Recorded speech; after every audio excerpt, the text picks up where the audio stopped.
So இப்போ நம்ம நாலாவதாக பார்க்க போகிறது யூனிவர்சல் செலக்டர்.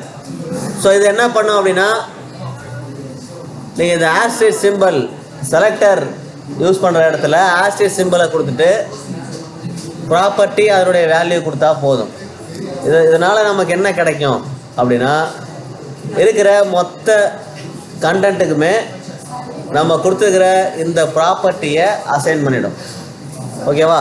ஸோ மொத்த HTML டாக்குமெண்ட் அது வந்து ஹெட்டரில் ஆரம்பித்து ஃபூட்டர் வரைக்கும் இருக்கிற மொத்த கண்டென்ட்டுக்கும் இந்த அலைன்மெண்ட் சென்டராக இருக்கும். அதே மாதிரி கலர் க்ரீனாக இருக்க போகுது.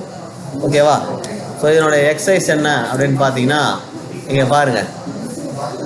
ஸோ இங்கே பாரு. ஸோ பாடிக்குள்ளே பார்த்தீங்கன்னா ஒரு ஹெட்டிங் கொடுத்துருக்கோம், ஒரு பேராகிராஃப் கொடுத்துருக்கோம்.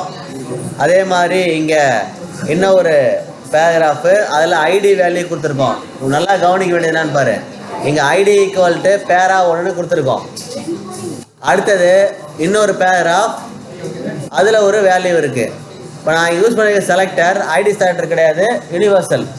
அப்போ நீங்கள் ஐடி யூஸ் பண்ணியிருக்கிற இந்த பேராகிராஃப்லேயுமே இங்கே கொடுத்துருக்கிற ஸ்டைல் ப்ராப்பர்ட்டி அப்ளை ஆகும். இப்போ எக்ஸாம்பிளுக்கு பாரு, கலர் க்ரீனாக இருக்கணும், ஃபாண்ட் சைஸ் 20 பிக்சலாக இருக்கணும். அது இந்த ஹெட்டிங் 2ல் இருக்கிற கண்டென்ட்டுக்கும் இது அப்ளை ஆகும்.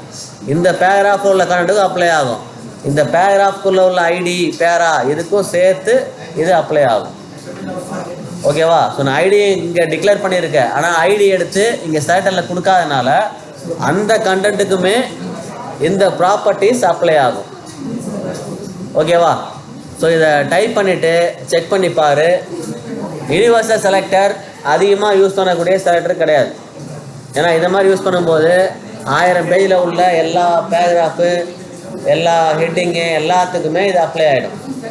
ஸோ அதனால் இதை மேக்ஸிமம் யூஸ் பண்ண மாட்டாங்க அப்படின்னு ஒரு டைப் இருக்குது.